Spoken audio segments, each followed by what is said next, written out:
本节目由首次冠名大侦探的京东独家冠名播出，每周五京东首页拉一下，猜真相赢大奖。零蔗糖好酸奶，探案更出彩。感谢新一代健康酸奶 AMX 对本节目的大力支持。兴趣相投就来 Soul， 探案剧情聊不够。本节目由1亿年轻人的快乐星球 Soul APP 赞助播出。加入芒果 TV 会员，抢先看正片，尊享超前彩蛋。名侦探俱乐部节目同款实景独家原创密室体验，尽在 MCT。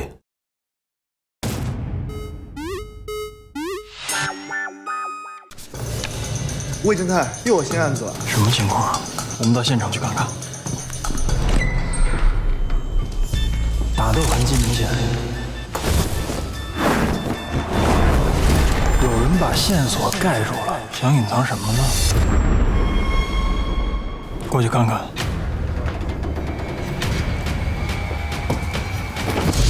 每周五，京东首页拉一下，更多精彩案件一探究竟。大侦探规则升级，设置侦探排名榜。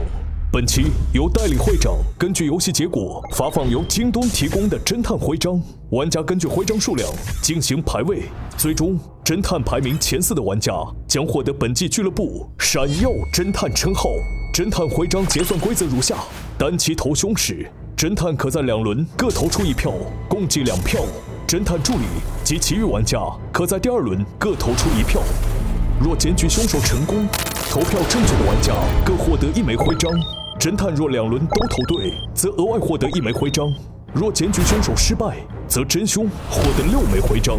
此外，每期将由内投选出1名 MVP 玩家，代理会长可投2票，玩家每人可投1票。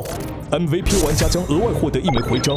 代理会长作为侦探排名发起人，拥有京东侦探徽章的发放权，不参与最终排名。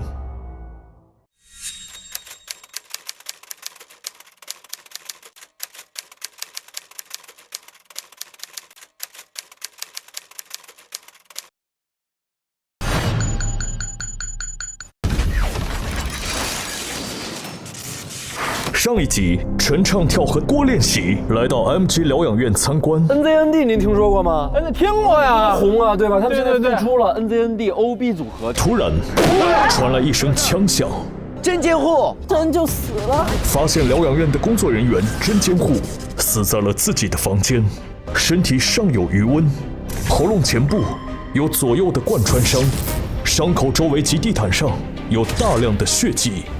疑似中枪身亡。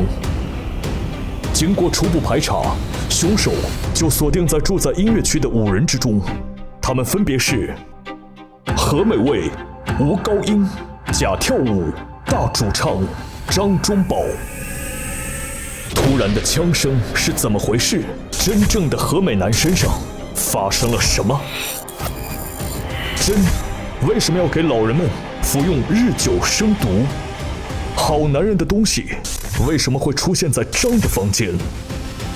案件扑朔迷离，等待玩家侦破。经过分析与讨论，各位嫌疑人的杀机依次显露。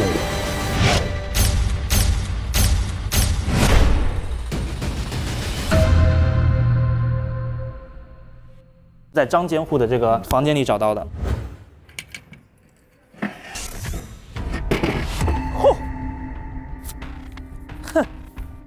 安基疗养院比弗利山庄，1996年8月24号，一个年轻的人抱着一个孩子的一张照片。是谁抱着谁？不知道是谁抱着谁，就是一个不知道的人抱着一个孩子。但你们看这个小孩啊，这个小孩子长得是一张老年人的脸。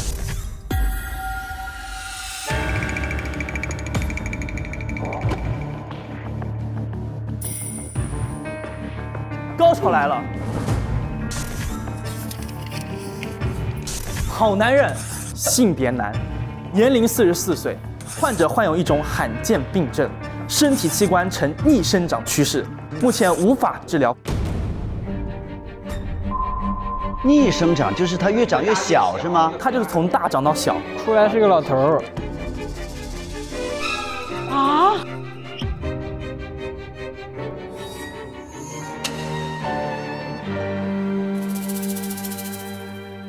还有这里有一本日记，2059年11月12日，然后上面写着繁星满天。我觉得这句话要不就你来读吧。我最大的遗憾，竟然是我成为了你一生的遗憾。对不起，没想到伤你伤得那么深，在你余生的日子里，就让我来照顾你，陪伴你。都说人的一生要经历无数次心跳，从妈妈的肚子里开始到冰冷的病床上结束，但我这一生只跳了2次，第一次是见到你那天，第2次就是昨天。这哪一天 OMG 超新星爆炸啊？就是那一天啊。OMG 超新星爆炸！你是好男人呀！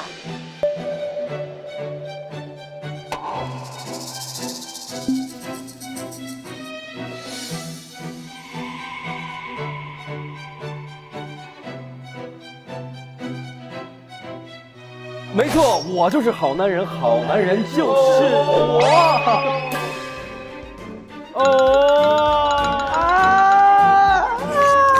哎呀！我的天呀！我在呢！哇！没想到还有这个梗。所以我的真名既不是好男人，也不是张忠宝。我为什么要叫张忠宝呢？张忠宝是因为我跟他相遇是我人生中唯一一次相交的终点。我的年龄是逆生长，他的年龄是正常生长。我们人生中只有在中年的那一段是匹配的。这就是我刚刚说的，2根平衡线相爱了怎么办？所以中间对我来说是最宝贵的，所以我叫张忠宝。所以你看到了我的那个心愿本，你就是不惜一切代价要帮我去完成它，是吗？是，因为我来这儿，就是因为我在你的公众号上知道你要来这儿。我的天呀！好精彩呀！这个有甜到我。磕到了，磕到了，磕到了，给我自己都磕到。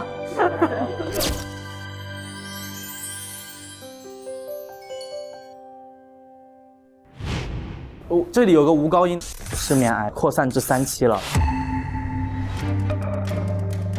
还有1颗药丸，这里居然还藏着1颗药，这颗药丸我也不知道是什么用的，反正就是你自己解释一下吧。我说实话，我不知道自己得癌症这件事情。那这是在他的空间里面找到的，所以只有他知道，他帮你隐瞒了，只有我知道。就是我昨天发现了真恩监护在偷偷给他下药的这件事儿，因为从好男人去世之后，他就睡不好嘛，然后就一直要给他开药，然后也是我喂他吃，然后昨天我发现这个药是被做过手脚的，我就在给吴高音假装要做针灸，然后我用针灸偷偷的取了一点血样去在一个新型的机器上做了化验，这个化验的结果告诉我他的癌症已经不可逆了。我的天呀！所以这颗药的意思就是，我就故意把它碰到地上，我说脏了就别吃了。我现在可以讲当年离开的原因了因为逆生长嘛，所以在你的一生中，我以不同的面貌出现过3次。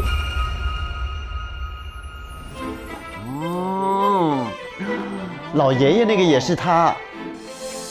老爷爷也是他。你不是说你给老爷爷写了一个在他那吗？那是他小时候，对不对？其实他一直没有。所以我在很小的时候就认识你了。你18岁的时候我们相遇的，那年我16岁，但我长得是一个老爷爷的样子，对。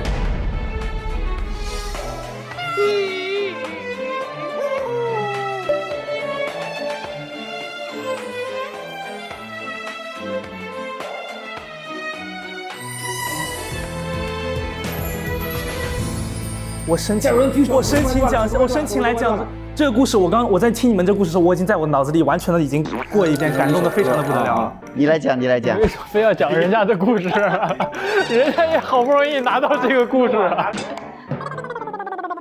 我们两个的激动必须要超过他，是不是？张忠宝，好开心你又回来了。不管你是什么样的样子，我都很开心。你一辈子守护着我。你等会儿，这个有点不是，这个是给你们俩盖过。我们俩一定要情绪盖过它。等我们讲完，你们再来这一段就会再来。在1996年的比弗利山庄里面，诞生了一位普通的小孩，但这个小孩跟别人的孩子不一样，普通啊。他生来就长着一张老年的脸。他的妈妈嫌弃他。没有，你不要污蔑我父母，我父母对我很好。好的，这是我的 YY， 不好意思，这是我的 YY， 群众的 YY， 要不然故事不精彩，你得曲折。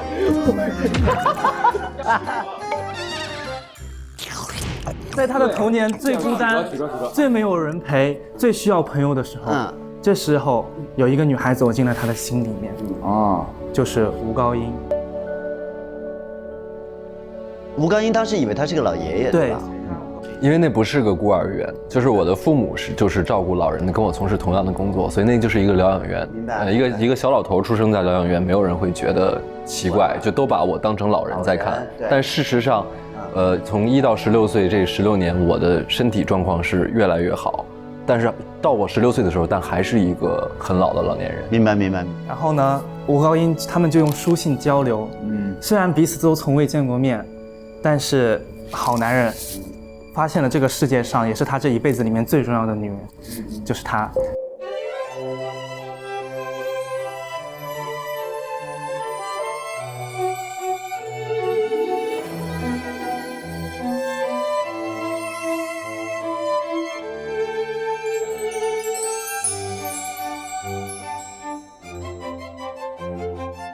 你为什么会明明知道有这个病，还会去跟他相爱呢？跟他表白呢？因为我很后面才知道我的病的最终的结果会是什么。结果会是，因为我的前半生只会觉得我越来越好，对，直到我的在人生终点，也是我们最幸福的时候，我在医生那儿得到了确切的诊断，他告诉我最终会以一个婴儿的状态死去。在我们最幸福的时候，我得知我的最终的结局，我无法想象，当有一天你老了，然后还要去照顾一个会尿床、会生活不能自理的小朋友，我觉得我们没有办法互相帮助，我将来会成为你的负担。对。一个我感觉故事已经讲完了。上帝视角突然发现，本人这讲也很感人，是不是？磕到了。但是我觉得我18岁的时候去 M 国学音乐，然后我在那个疗养院当那个护理遇到了你。虽然说我当时并不知道是你，可是我现在看来，我觉得那个依然是我这辈子的荣幸。也是你很重要的好朋友，对不对？不是好朋友，是一辈子的情感。其实如果给我重新选一次的机会，我觉得我是后悔我当年的决定的。在他生命中出现第3次，以张忠宝的身份在出现他生命中的时候，我发现他还是对当年的好男人念念不忘，所以我才会写下了那个日记。我以为他会把我忘掉，就忘掉了就没有事儿了嘛。就你将来有新的感情，你就不会。没想到一直念念不忘，然后我是很后悔的。要不我们先出去吧，你们俩接着再聊这事。我俩聊一聊。还是你们俩出去？可以把我留在这儿。你来这儿干嘛？人家俩人观察室啊，我是。现在不是有那个药吗？我们一起吃，一起死。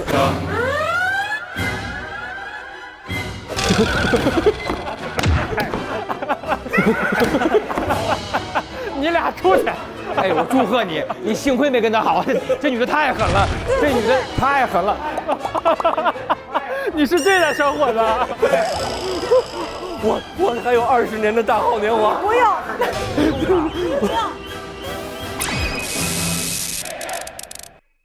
哎，而且你知道有多可怕吗？因为今天刚好是贾斯汀20岁的生日，然后他在演一个60岁的老人，然后你30多岁，现在在演一个20岁的年轻人。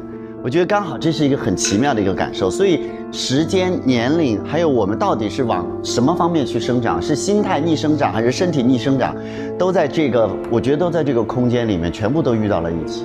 所以其实这个养老院有很多老人长着一颗童心，然后也有一个年轻人其实是带着一个老人的心。他们俩一个是从这边来的，一个是从这边来的。其实他们本来就不应该在一个世界里面出现，对。但是就是这么有缘分的让他们出现在了一个世界里面，所以然后这么有缘分的让他们有过一个焦点。其实我们不是这个线，其实我们一个是这样的线，一个是这样的线，就是人生中最幸福的只有在这一个点，就是终点。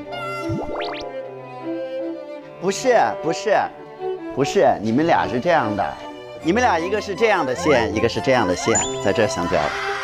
哎，蝌蚪太会了，你太会了。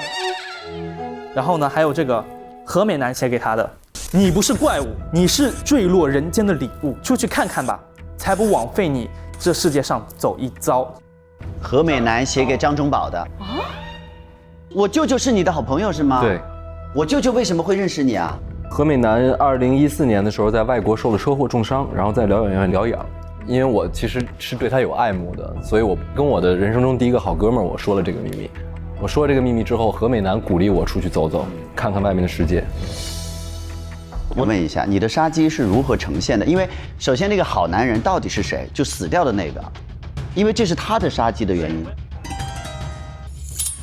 就是有一天我发现了一个跟我当年的样子很像的，其实没有那么像，因为隔了那么多年嘛。对，他是有岁月的痕迹，所以其实找的大差不差的一个老人。你其实就是想让他断了念想。对，就是断了念想，而且是出现了一个完美的老人，长得有点像，然后他已经没有任何表达能力了。你的杀机就是因为你发现了真在给你心爱的女人下药。真到底为什么要这么多老人死？对呀，他到底真有他的原因。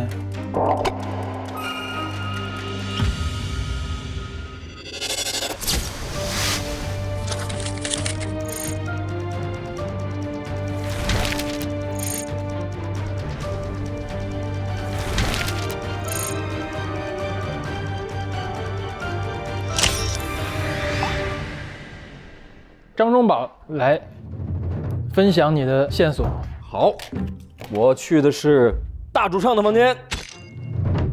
首先呢，他有一面照片墙，是他跟 NZND 组合年轻时的合影。然后呢，有一张你们老了之后在疗养院重逢的照片，上面写着失而复得。但是呢，他在何美男的脸颊，就是你受伤的那个位置，他给圈出来了啊，所以说明大主唱对于何美男脸上这个伤是有疑问，是这个意思吗？没有，是感激。感激，就是我以前一直嫉妒他，因为他长得好看，确实对。你知道有一些东西吧，就你努力没有用，你越努力越发现人家才华更重要，对吧？人家本身长得就漂亮，我没有用，没有办法，比不过。对，真的是。我就心中有一点恨，一直就没解开这个恨。但是我来到这儿之后呢，有一天我在草坪上，我走那个叫什么散步机，就是那个那个对，哎，我越荡越高兴，我越荡越激，然后我整个人就荡出去了。我要飞你说这是为什么？没有任何，就是那天自个儿荡高兴了，但是荡出去的时候呢，有一个人救了我，那个人就是我当时认为的何美男，因为何美男在我心目中他是完美无瑕的，然后他脸居然因为救我而划了一道，我就觉得哇，这么注意那个脸的人，对，居然还能为我这样，然后所以我就冰释前嫌，失而复得的友情就回来了，咱们还是永远的好哥们儿，就是这样的。是1个月前是吗？59年的3月。他不记得了，他不记得了，所以你不记得你救过我，我白感动了。没有，那会儿我没来啊，59年3月我是刚来的呀。他是6月来的。59年那还是舅舅在。那你的脸上有伤？那你脸上为什么会有疤？你的伤是车祸出来的，是吗？我的记忆里面是没有救他，是我自己出的车祸。在重要的照片墙上还有一个就是花儿与大大他们俩的合影啊，昙花。然后呢，我在他的空间里面搜到了一个马栏山分院护理记录单，患者是昙花，2059年6月1号患者因脊椎神经严重受损，确诊为下肢瘫痪，完全丧失行动能力。患者情绪激动，难以接受现实，家属24小时陪床且积极配合医护工作，安抚患者情绪。因为什么会脊椎严重受损？刚才你们这个故事之后再讲任何爱情故事，感觉都只是叙述而已。我来试试能不能感人啊？好，我不是之前唱的这个《爱火烧》的时候意外整容了嘛？对，然后后来我跟谭花就纷纷退出演艺界了，然后就秘密的结婚了啊。那个时候我不在意他素颜，他不在意我没钱。后来我们发现素颜可以化妆，没钱就真没钱。但是他没有抛弃我，他还是跟我在一起。他为什么受伤呢？是因为他想跳他最开始的那个成名曲的舞蹈，然后他还想跳当时舞蹈时候最重要的那个动作。可是就是因为他想完成那个动作的时候，哐叽一下把自个儿腰给闪了，然后就弄到他偏瘫，就是生活不能自理。但是不管怎么样，然后我都没有离开他，就是想跟他在一起。其实也挺感人的，因为他一直默默的陪伴啊。2059年8月15日，患者因长期卧床导致大小便失禁现象，非常抗拒家属进行清洁，且死拽住被子，甚至导致指甲裂开出血，现已由护士代为清洁。然后家属赔偿记录依然是每日陪床时间超过10小时，体贴入微，对医护人员态度也非常友好。但是他的病情恶化的非常厉害。2059年9月1号，患者因药物副作用头疼难以入睡，求生欲望低，不配合治疗，家属向医生提出给患者开助眠药物的需求。也就是说，在9月份开始，他的急剧恶化。对，因为他很痛苦，每天就是嚷嚷自个儿就是睡不着觉嘛，因为每到夜里他就开始嚎叫，然后所以就给他开了这个药。也就是说，昙花的病情不是因为来了这个疗养院之后吃了什么药产生的病情，确实是因为年轻的时候跳舞，他就腰伤，所以他是多年的顽疾。然后呢，非常具有争议的一个事儿就来了啊，这个是一个大主唱与假跳舞的聊天记录。假跳舞问他说：“最近昙花还好吗？”大主唱说：“他每晚都痛得哀嚎，简直像把刀割在我的心上。”他决定放弃了。假跳舞说：“我听说国外有新疗法，推荐给你试试。”大主唱说：“已经用上了最好的药和机器，都没有效果，好绝望，我到底该怎么办？”大主唱说：“兄弟，你见多识广，能不能帮帮他，让他毫无痛苦的解脱？”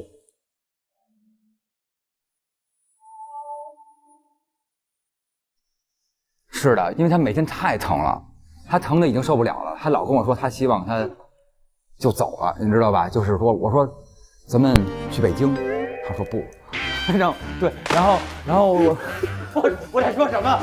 感激我，对不起 ，I'm sorry，我们去北京。幸亏你不说，那我们一起来包饺子。什么呀？我当时很拒绝，因为我深深的爱着他，但是我没有办法了。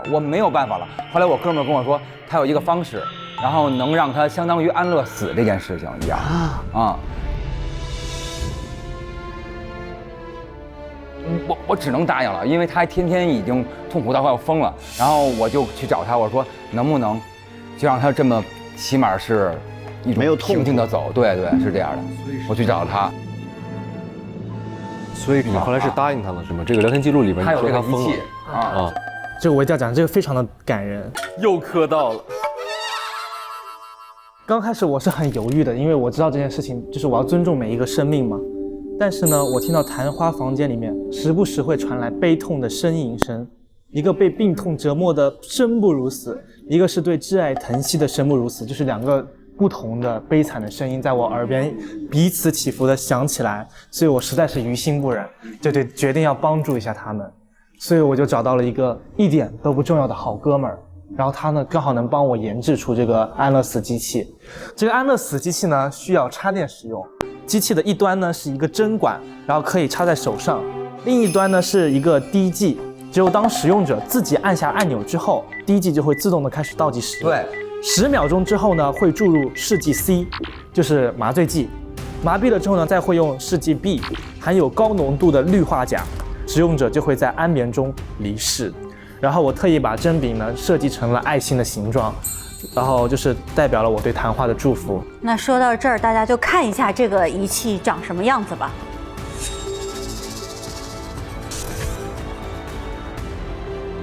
昙花用完了之后，我就把它锁在了我的床底下，再也没有拿出来。我当时就是说把这个机器搁在这儿，你只要摁它1分钟之内就会去世，对，就会去世。然后我是打算的就是10分钟之后再回去，因为我不能面对这件事儿嘛，我怎么可能面对这件事儿？然后我就出去了，就是这样。对，我们俩一块出去了，在门口等他。对，在门口等。然后在你的药盒里面发现了一瓶睡得贼好。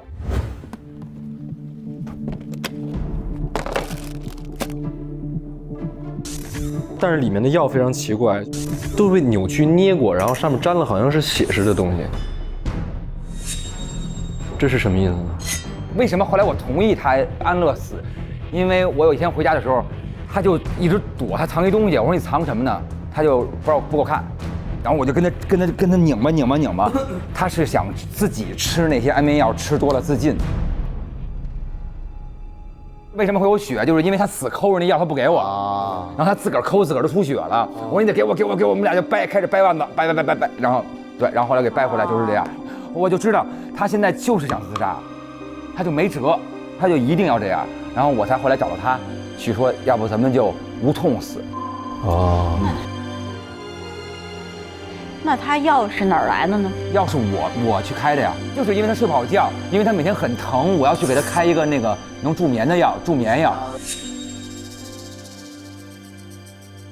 然后呢，在3月24号星期三，他给自己设了一个小提醒，1点半，记得换钱。然后你说你是去了那个娱乐室换钱，那这个换掉的钱在你的钱，在我房间呢。这个是什么意思？就是你拆了去的。什么叫我拆了去的？拿回来换的。哦，你换完了拿回来的。因为这不这么说，他演出特别重要，然后提醒我一定要去今天换这个鞋。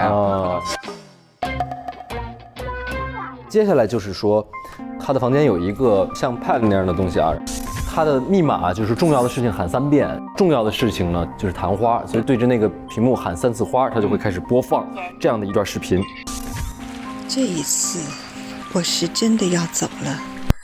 我走之后，大大，你一定要好好照顾自己。下辈子，我们继续在一起。打雷，停电，想死都死不了。唉，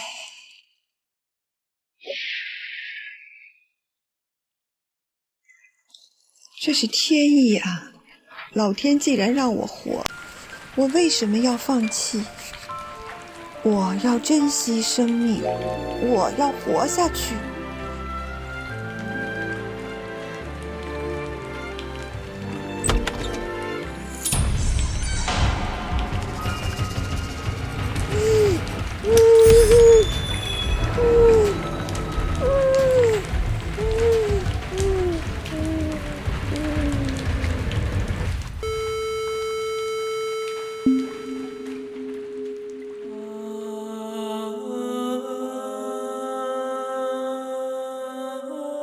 出现了一个我们看不见脸，但是能看见一个戴夜光手表的人过去，摁了那个按钮，把他杀死了。夜光手表，在自己手里就是一个安乐死的机器，在别人手里就是一个凶器。这个戴夜光手表的人是谁呢？大爷发现了，因为他的滚筒洗衣机里面有一个疗养院的特色介绍。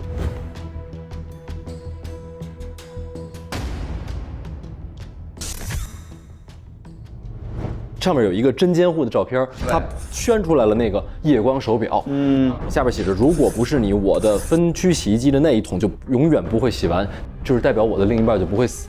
所以他发现了那个夜光手表。他为什么要杀这么多人？对呀，好奇怪。你讲讲这个东西是在哪儿找到的？我是因为太想我们花了，我在屋里是无意识的，就是喊。就是呼唤啊，然后哗，然后呢，然后这就突然间响了。那这个东西是花留给你的吧？对，留给我，但是我不知道啊，对啊。然后他就播放了刚才大家看到这个遗言，我当时看完之后，我也觉得哇，他终于想明白了，他面对死亡的时候又有了活着的信心，我开心极了。但是我转念一想，他确实已经走了，他是为什么？后来一看，就是现在一人，然后他有夜光手表去摁那个东西，把他强制让他去死了。对，然后我就开始找谁有这夜光手表，后来我又在真的那个地方发现了一个传单，那个传单上边就是他戴着这个手表，对，有一个他戴着这个手表，然后我就想去确认这件事儿，是这样的，大主唱有一个分区洗衣机，上面有一个便签，写的“我永远爱你”。当初在京东买了这个分区洗衣机，说1人1桶，还说京东不但安装服务好，价格也很透明，180天保质，只换不修。虽然属于你的那一桶已经133天未使用了，但我会保留到永远。你看，他就在这个分区洗衣机上面有一个桶写了“昙花洗衣桶”，有一个桶是他自己的。哎呦，那你每天真的也内心很痛苦。哎呦，都不容易，不容易。你想想刚才的你吧，我也不容易，对，我们都挺不容易，不容易。来到这儿都是一个个全是故事，只有我在这磕生磕死。好，那个大主唱的空间大概就找到这样。然后其实我第一时间去的是案发现场，因为这个伤其实很有意思哦。这一边是有灼伤的，这边是没灼伤的。那么一个有灼伤的枪伤说明什么呢？说明枪口是从这儿射对着的，离得很近的去射才会有这个烫伤。然后当时就在猜想这个地方到底是不是枪击第一现场。然后要确定这个的话，就得找弹着点和弹壳，两个都找到了。子弹嵌在了那个画上，是带血的子弹打进去的，然后弹壳藏在沙发的下面。我跟侦探当时还原了一下，就比方这是床，它应该是在这儿，因为地上有一些血迹，应该是在这个位置，啪开枪，然后子弹贯穿之后落在了画上，留下了这个血迹，然后拖动摆到了床上，应该是这样的一个射击。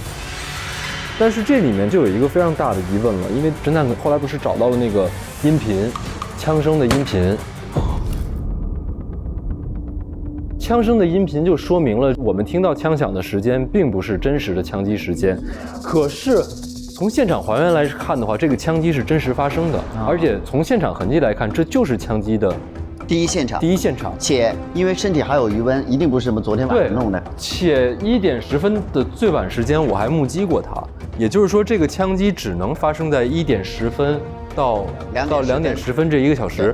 那我的问题就来了，他既然有一个假枪响，那他真枪响为何我们没有任何人听到呢？大家都离得很近，而且我的房间就在对面，一直就在这儿，我就在那儿，没有离开过。对。我觉得可能是有消声器。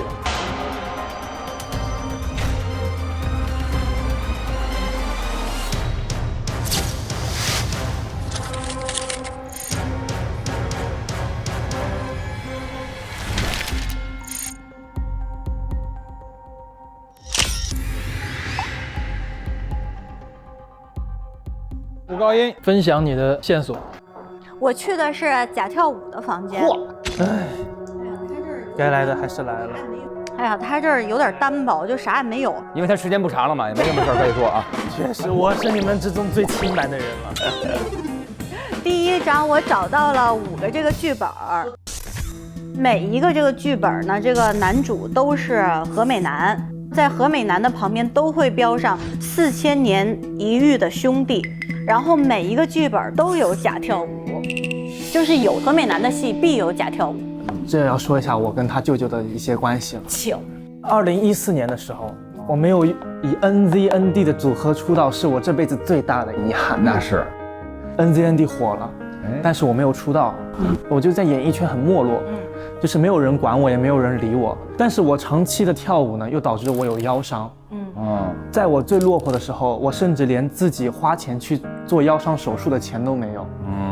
所以在那个时候，是他的舅舅帮助了我。对，每个都演。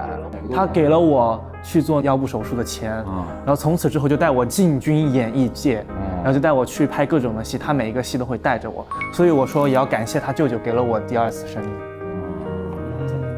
然后呢，在你的房间里，我看到了一个报道，片场突发火灾，好兄弟火线救援。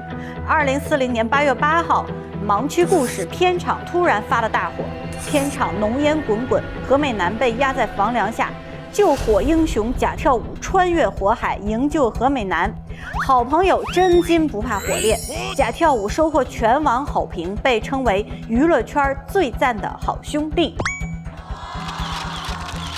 同时呢，下面又是贾跳舞掌握了财富的密码，因为这件事情你的人气就暴增，之后呢，你就开始涉足了一些投资领域，所以你就变成了这个特别有钱的人。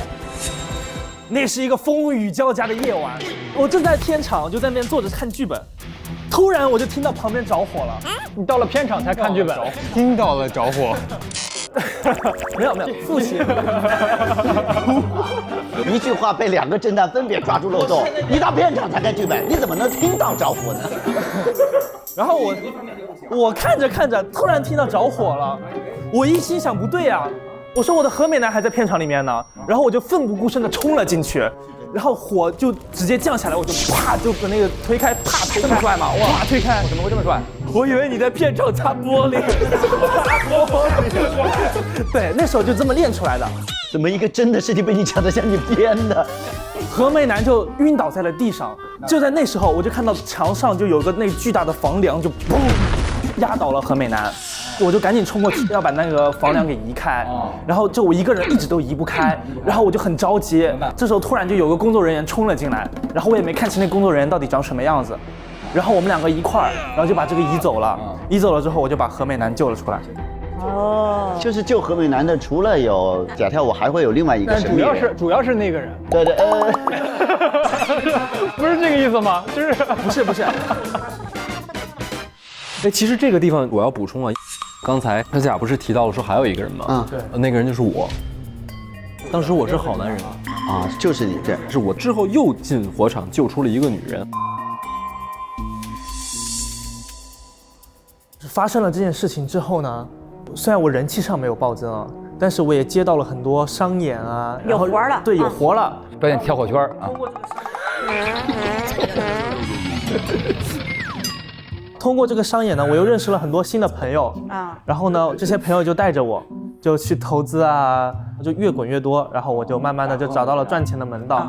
那你一直收着这个报道，是因为你觉得它对你很重要，是吗？当然，他这次给了我第2次生命，在没有发生这件事之前，我就只是一个好报啊。接下来就是你的一张这个诊断的报告。是2060年的2月22号，检查出来是不跳舞就无精打采，浑身难受啊，诊断为五痴癌晚期。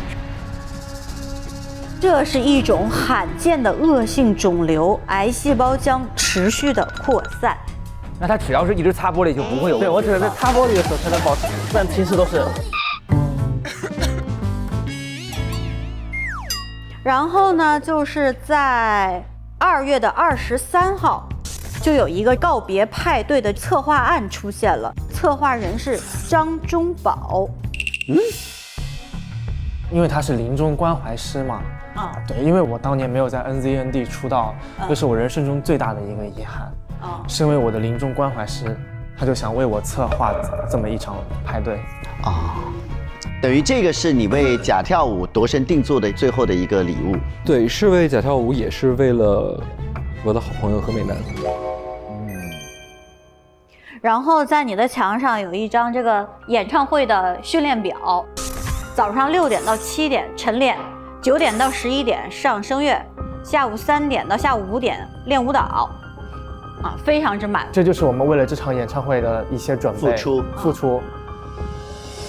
然后呢，我就又翻出了你的电脑，电脑里呢有一张这个时间是3月24号的下午1点，上面写着是派对的彩蛋。这个彩蛋是什么呀？这个就是我今天下午说的，我一直在房间里面，我就一直在准备这个彩蛋。他的剪辑呢是吧？对，因为我觉得今天是个非常值得纪念的日子。然后我1点到1点05的那5分钟不是去了娱乐室吗？就是为了把这个拷在我们那个大屏幕里面。我去了5分钟就只为了干这件事情。所以待会儿我们要去看一下是吧？可以啊，那娱乐室里真是事儿多哈，一堆人都去啊。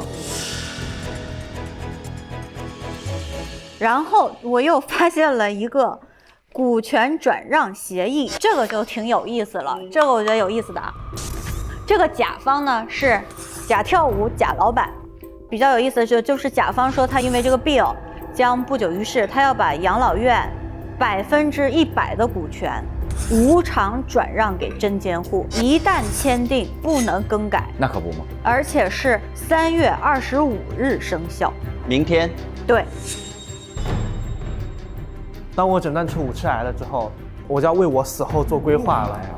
因为在我眼里嘛，这个真监护是一个非常努力，然后对我们老人家都非常好的人，所以我就决定我要把疗养院里留给他。对，我要在完成我最后一个心愿之后，就是举办完最后一个演唱会之后，就把这个养老院转让给他，让他来管理这个养老院，然后我自己就去环游世界，就是自己。怪不得他要把我叫回来帮你完成这个心愿，因为只要你完成了这个心愿，其实这个疗养院就归他了。那他为什么要给你喂药呢？你完全可以不吃药，就来参加演唱会就好了呀。现在不知道啊。最后这张也很有意思，哇，这什么东西啊？每个东西对应的就是一个人名，什么冯某某、李某某、赵某某。这个可能可以跟我，因为我找到了这一段时间里面去世的这些老人的记录。刚才其实对，刚才我给了，对，大老师其实拍到了，那应该能对应上。对，这个东西我非常的生气，尤其是我刚听到了昙花的故事之后，我更生气了。3月22日，我突然听到我床底下有老鼠，就这种声音，我就在想，我们养老院难道有老鼠吗？我就蹲下来在我床底下看，这一看不要紧啊，这我一看就不得了了，我就到底是怎么着了？就是我看见我的机器被人偷了。你的机器哦，就是你那个哦，安乐死的机器被偷了。我就非常的着急啊！我就想去找真监护，赶紧聊一下这个事情。就找他想办法的路上，突然看到一个老奶奶去世了，这一看不要紧，一看又不得了了。别看了，歇会儿吧。就看到他的这个手上面啊，有我的那个爱心针孔。哦，他跟他刚注射完。哦，不是，因为他的这个所谓安乐死的机器，他为了表达自己一些关怀，我明白，所以他把它针孔呢设计成了一个特别的形状，是爱心。只有用他那个机器致死的人才会留下这个爱心针孔，所以你才把这个对应起来了。所以我就非常的生气，我就再去找他。当我打开门的时候呢，他人不在，但是呢，我在他的房间看到了世纪 B 跟世纪 C 还有安乐死机器的导管。你应该非常生气吧？我太生气了，又生气了，尤其是我刚刚听了谈话的故事之后，你注意点身体，你本来就没多长日子了啊。当我看到这个，我就恍然大悟，原来都是真监护干的这件事情。哦，所以我就非常生气，我想要干掉他。但是你跟那合约已经签过了，是吧？今天只要干完，他明天就归你了。是的，大老师意思是你不但有杀掉他的动机，而且你非常迫切。因为如果过了今天，这个养老院就要归坏人所有了。对，这是我人生中最后一片净土，但是他把我的净土全都给毁了。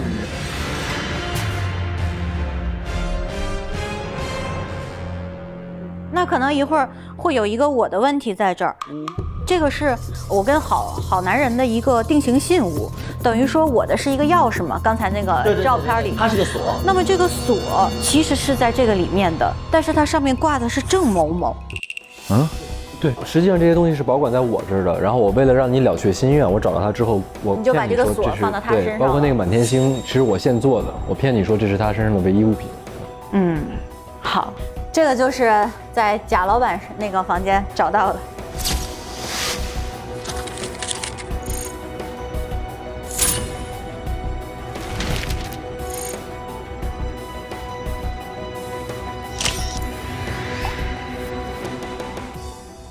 现在我们5个人的故事都出来，对不对？杀鸡都出来了。杀鸡都出来了。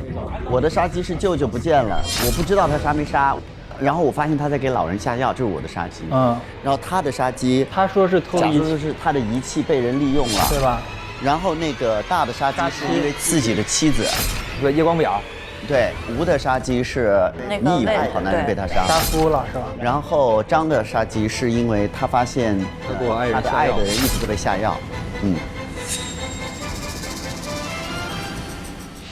那接下来就由我们的老郭，跟我们分享一下。哇，老郭一大摞哎，真棒哦！我主要搜了娱乐室，还有真的办公室。在娱乐室麻将机的中间的那个凹槽里面，发现了一个枪。哇，枪啊！枪啊！哇哇，这厉害了！哇，翻到了麻将机中间。这里面凹槽里面，这枪为什么是彩色的呀？它没有安消音器啊。至少说明有人是在1点10分到2点10分之间去了这个娱乐室，然后再把这个枪放到。对，如果是现杀的话，那个东西应该会在现场。对，目前说自己去过娱乐室的贾和大，对，其他人没有承认过。然后在真的办公室有那些VIP 客户的档案，然后里面有你们几个客户的档案。还有另外一个柜子上面也有一些档案，上面写的是已注销的。根据刚才的信息，应该是这些人已经去世了。但是何美男的不在里面，因为被我拿到我的房间去了。然后在他的有一个架子上面发现了有4瓶试剂。A 试剂是无色无味的液体，含高浓度丙酮，效果是在低温条件下能溶解 Z 材料。它能溶解一些东西。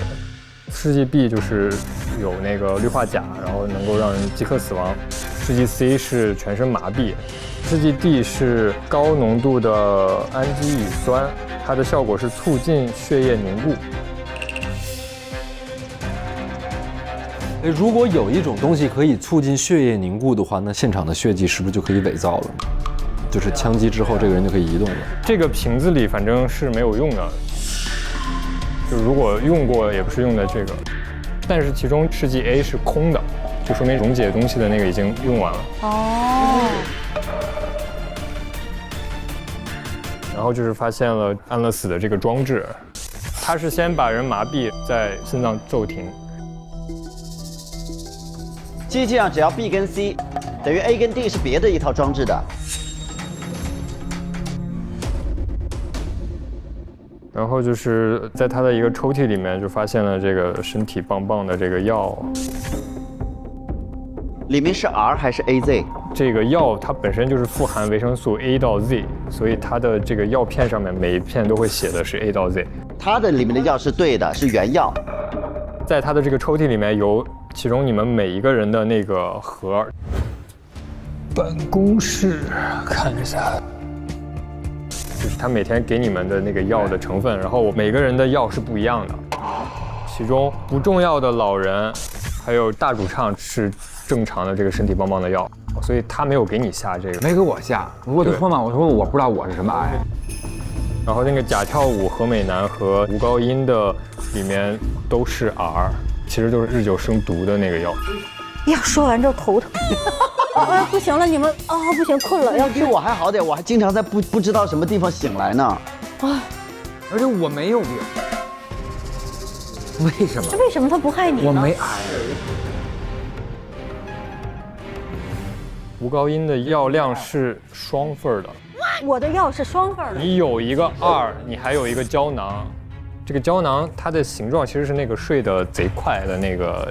对，因为它不只有维生素的问题，它还有失眠的问题，所以它现在是毒上加毒了。但是睡得贼快这个药瓶里，它上面写的是白色胶囊内为红色粉末，但是把那个胶囊打开，里面都是白色的，说明他就全把这个药给换成日久生毒了，是吧？就是想要害我，就是见不得我好，怎么会有这种人？我招他惹他。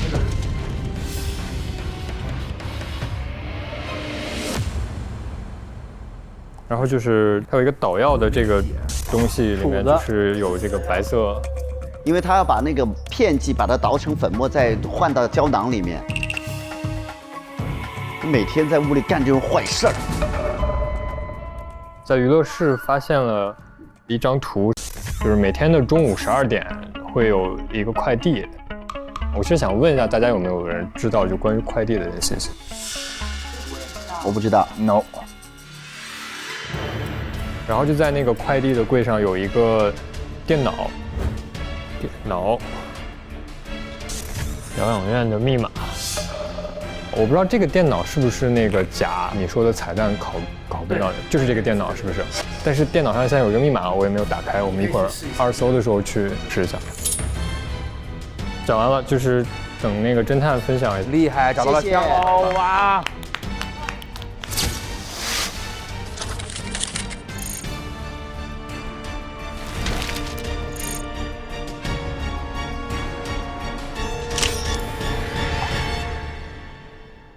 好，哎，接下来我有一个问题想要问大家，就是今天的2点10分，大家不约而同的走到这个地方，这是一个公知信息吗？是的，就是要开始直播了，约定好了要彩排了。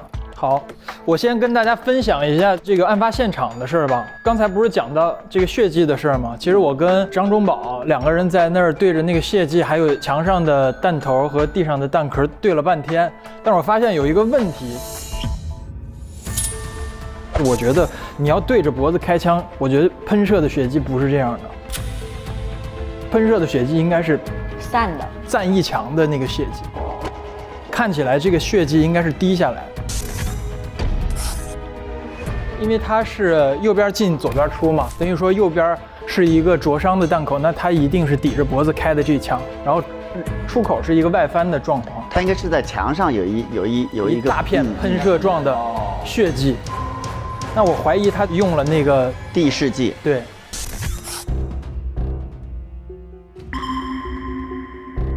造成他开枪的那一瞬间，并没有在任何地方造成血迹的喷射状，而他把这个人抬到这个地方的时候，他的血迹慢慢的开始溶，然后开始滴在这个毯子上面。那他为什么要这样做呢？就是这不是第一案发现场吧？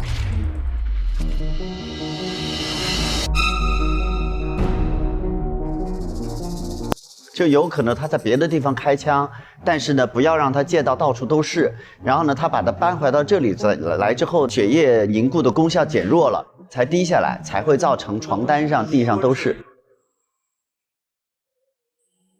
然后还有刚才说的那个定时装置，14点10分的这个手机的闹钟，我已经看到了。然后它的闹钟的铃声就是我们最开始听到的那声枪响。放心，今天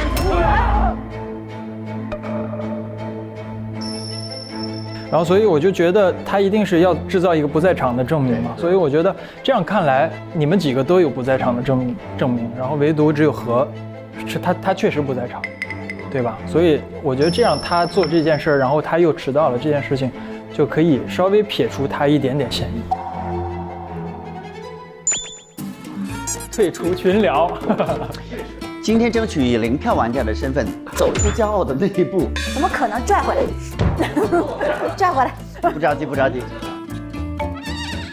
我还发现了一件事情，我不知道是我多想了还是怎么，就是真监护他床头有一个床头柜儿，但是他的床头柜儿呢又恰好挡住了一扇柜子。就是那个柜子的门会打不开，对，这是不合理的一个家具摆设。对，然后我就把这个床头柜稍微往边上移了，试着看了一下那个柜子，那柜子里面它是用的，然后它放了很多它的围巾呀、靠枕呀什么东西。哦，我觉得是不是有人故意的挪动过什么家具的位置？就是我们现在最终看到的这个屋内的摆设，不是他原来的摆设，他原来的摆设，对吧？接下来我发现了一个日记。还有什么？写的是2059年11月1日，我偷听到大主唱居然拜托贾跳舞要做一台安乐死的机器，帮他老婆昙花解脱，而贾跳舞答应了。这个机器太妙了，完美的符合了我的天使计划。他这个天使计划就跟他们要做的事情是一样的事情，就是无痛去世嘛，就是这个啊。对，就是不应该研究这些东西，很容易被坏人利用的。他说我都不需要亲自动手，只要诱导老人们使用这个机器就大功告成了。为了知道这个仪器的完成进度，我在昙花的房间里安装了针孔摄像头，等我拿到了这个仪器，就能够帮助更多的绝症患者解脱。我是救赎他们的天使。哎，而且想起来特别瘆得慌，在于那个昙花刚说自己要活下去，他就进去了。对啊，说明他一直在，他用针孔在观察呀。马上来了，马上来了啊！啊！What？第二篇日记，2059年的11月11日，天气雷雨。我通过摄像头看到假跳舞装好了安乐死的机器后，和大主唱离开，昙花独自准备自杀。没想到昙花按动启动键的同时，突然断电了。我快速用后台程序恢复了供电，可当昙花再次按键的时候，居然又断电了。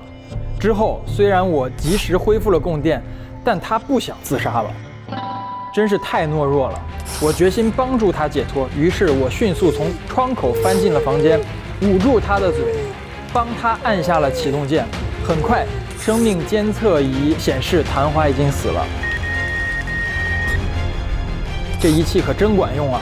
这是我在疗养院救赎的第3位老人。他认为他在救赎。然后2059年的11月16日，我终于趁假跳舞外出的时候偷到了他安乐死的仪器。我要加速计划了。这是他的最后一篇。我觉得他做这件事情的时候就是已经魔怔了，因为他有一件事情是一直困扰他的事情，就是他的妈妈其实就是他安乐死杀掉的啊。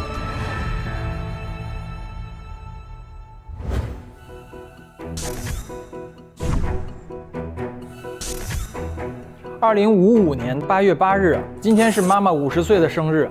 她告诉我，她的生日愿望就是离开这个世界。我不能理解，妈妈已经和病魔抗争了10几年了。我也为了能让妈妈延长生命，学习了护理专业，日复一日的耐心陪护。我们一起努力到了现在，她竟然想要放弃。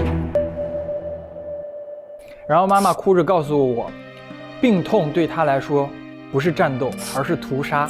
他太痛苦了，之前是为了不辜负我才苦苦支撑了这么久，最后我决定成全他。走之前他对我说的最后一句话竟然是谢谢。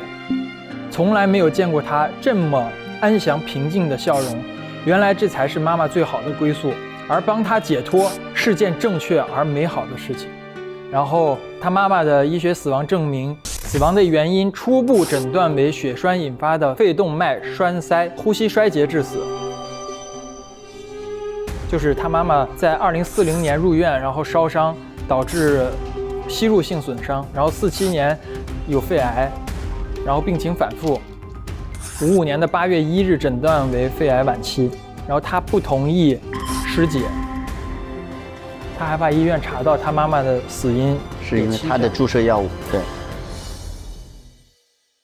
然后后来我发现了一则我们养老院的广告，然后他就把假跳舞、何美男、吴高音等等等等的名字圈出来，上面写着我要让他们点点点点。这是2059年的1月1日。1月1日就说明他是因为你们而来到的这里。但是1月1日很多人还没有入院呢。我是1月1号来的。对啊，他是圈了那几个人。这有一个他的工作证。哎，你的工作证上面这个工号是不是你来的日期啊？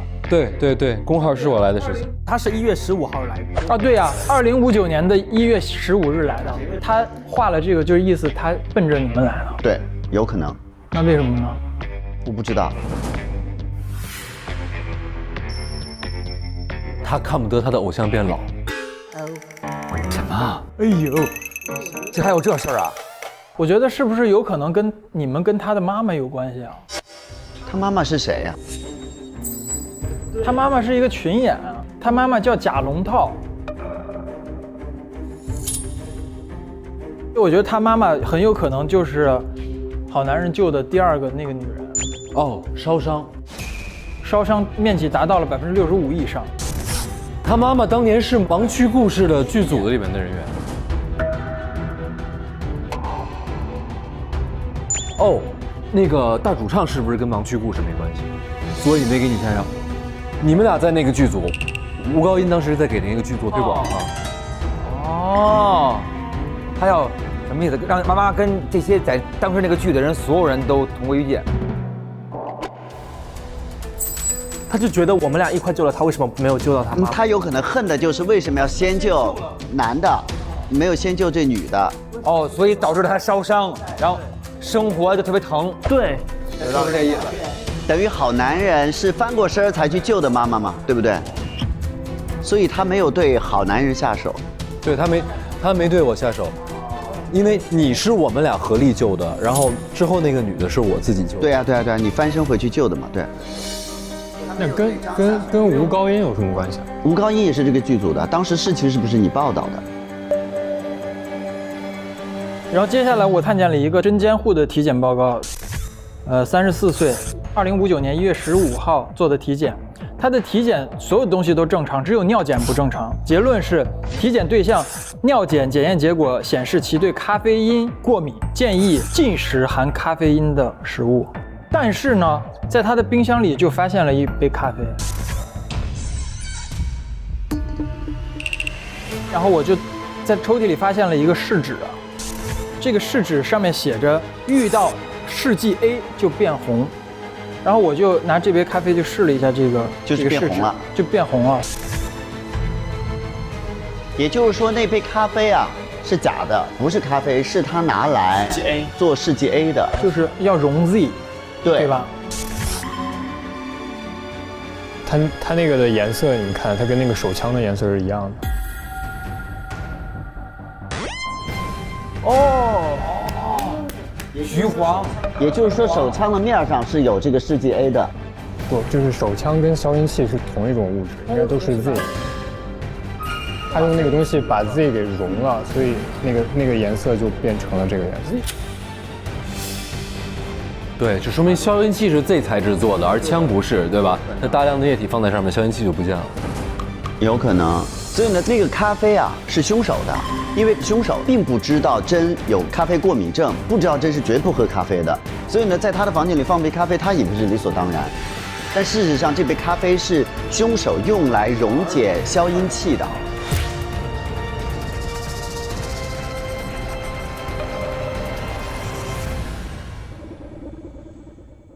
最后一件事我一直没对上，就是甲呀。你最后的心愿就是要跟大家开个演唱会，但是在2060年的2月24号早上9点，你发了一个你去请他扮演何美男参加派对，告诉他会通过 MGTV 直播，带着我给你的指导书给他，到时候放一个手机在那里，不用真直播，帮我记录下这个派对，别的不要多说。然后真回答你说好的，这就根本不是你的心愿啊。我来说一下这个事情吧，这个确实是我的心愿。我的心愿就是要办一场属于我们 NZND Old Boy 的演唱会。但是奈何我为什么办不了这个演唱会呢？因为何美男不见了。何美男说起他环游世界了，何美男再也没回来过，我找不到何美男。对，全世界都找不到，我都找不到。我找不到何美男，我就办不了这个演唱会。所以说，就是我们通过一些小道消息知道了一个长得跟何美男非常非常像的人，就是我们的何美味。所以我就跟小珍说，我说你帮我把何美味请过来，让他来当我的何美男。那什么叫做不用真的直播，只要弄一下就行了？为什么？就是要记录下来，完成我的愿望嘛。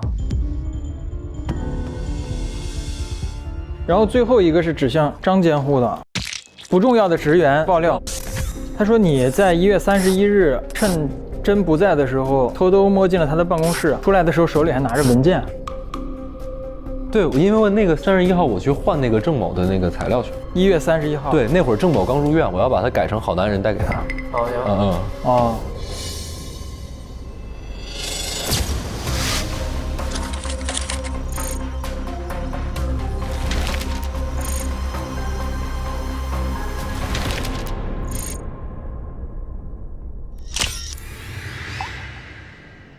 那我们一人说一下谁怀疑谁吧，好不好？我说那会儿其实甲，我觉得有几个点让我觉得挺可疑的。一个是股权转让协议，你刚才提到了，他非常有紧迫性，就是他自己时日无多，然后他再不阻止这个事情，明天他主导权就不在他手里了。然后第二，我是觉得我刚才问了所有人杀机产生的时间，所有人的杀机都是昨天产生的，他是前天。我认为准备这个枪、准备这套手法是需要一定的渠道跟时间的，多一天嘛，多一天。然后所有的事迹也是需要说，跟他的机器多少也有点挂钩，就是他们俩经手这个机器的事儿，我们是完全不知道这个机器。还有一个就是刚才何提到的说放枪的时间，就是他们现在所有人里边只有甲跟大说自己承认自己去过娱乐室，甲说自己是1:05去的，大说是1:30去的。但是问题是1:05到10分我还见过真，就是甲去的那个时间没有用，他第一次去那个时间肯定不是放枪，那就是说他后面还没去过。他那个时间是去弄那个视频的嘛，对吧？对，我反正根据现有证据肯定是判他了。但我说一个吧，我就不说我怀血了，我为我自己洗脱一下。就是我应该比你们在场所有人都希望这个演唱会能举行。我就算要杀他，我一定是等演唱会结束了之后再去杀他。就你不会破坏自己即将要开始的这个？对，我绝对不会破坏我即将要开始的演唱会。但是我是觉得呢，如果真的事情到了很严重的地步，演唱会其实本身不是最重要的了。还有一点，这个演唱会呢，说句心里话，虽然他一直说它很重要，但是他又没有任何要让别人看到这个演唱会的诉求。说你可以不用播，我觉得这个也是，其实从情感上来讲，他对这个演唱会也不见得有那么看重。明白。我说一下我的直觉好不好？因为我现在证据太少了，我直觉不是吴和大，我反而觉得张跟甲今天有可能。我也觉得大的可能性比较小。你真的要问我吗？我可以再看一看吗？二扣的时候啊，看一看，我们投完了都。对，我祝福你嘛，我真心的祝福你啊！我给你折了个纸飞机，希望你能有好运，希望你能有好运。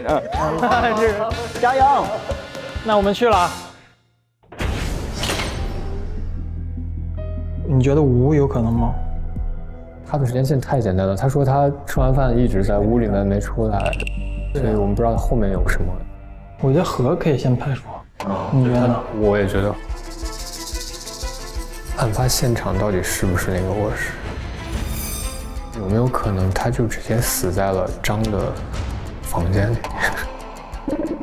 你就说他找张的时候就已经被张干掉了，是这意思？有这种可能，如果不是第一现场的话。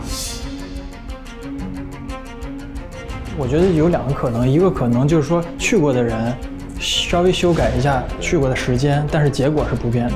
比如说像甲，那大也能修改。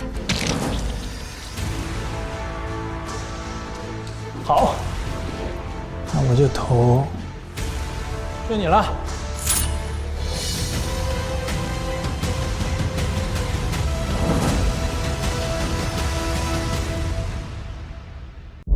这场演唱会不仅仅是一场 party， 而是一个治疗方案。绝症、痛苦、解脱、预谋、下毒、枪击，杀机都出来了。我没有挽留的余地了，必须要把他给干掉。就是想要害我，就是想要让他断了念想。如果给我重新选一次的机会，你会保护他吗？会，肯定会啊。他是我 no 多 no 带的兄弟。即使你忘记了自己，我们也不会忘记你。办这个演出就是为了唤起我记忆。整个的现场乱作一团，这不在你的计划当中啊。突发情况让他不管在哪都要动手。这个空间很怪，这样设计肯定有用的。这是他家原来的样子。这么复杂吗？那第一案发现场在哪？侦探，这不是案发现场啊！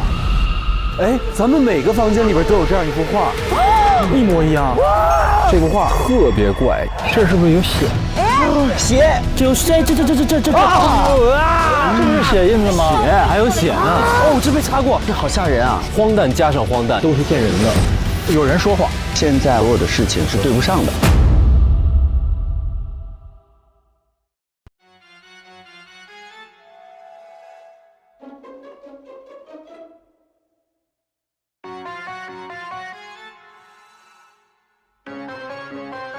京东好物来加码，破案神速又潇洒。本节目由首次冠名大侦探的京东独家冠名播出。洁白的纱，涉暗藏穿梭，嫌疑人或无辜者在面具之下，对错善恶随时调换角色。世界的浑浊，最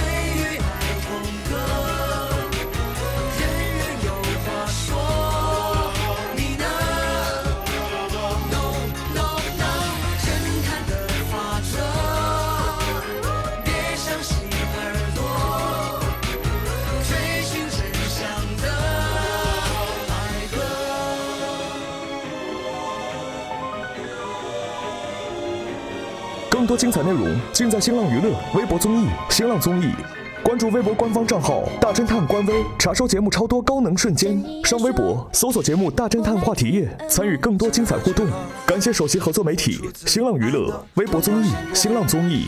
首席合作新闻媒体新浪新闻，战略移动资讯平台网易新闻、网易娱乐、网易谈新社，短视频互动平台抖音，深度知识合作平台秒懂百科，世界如此简单，短视频合作平台快手，新闻客户端合作一点资讯、Zaker、澎湃新闻，案情看不够，上 QQ 阅读探索更多悬疑小说。感谢特别合作探探、百度输入法、WiFi 万能钥匙、达达快送、智行、百度网盘、网易有道词典、虎牙直播、YY 直播、智联招聘。感谢媒体支持中新网、凤凰网娱乐、腾讯娱乐、搜狐娱乐、中国青年网、北青网、国际在线、新闻网、中国娱乐网、360娱乐、猫扑娱乐红榜、华声在线、新浪湖南、腾讯大疆网、大众网、亚洲娱乐网。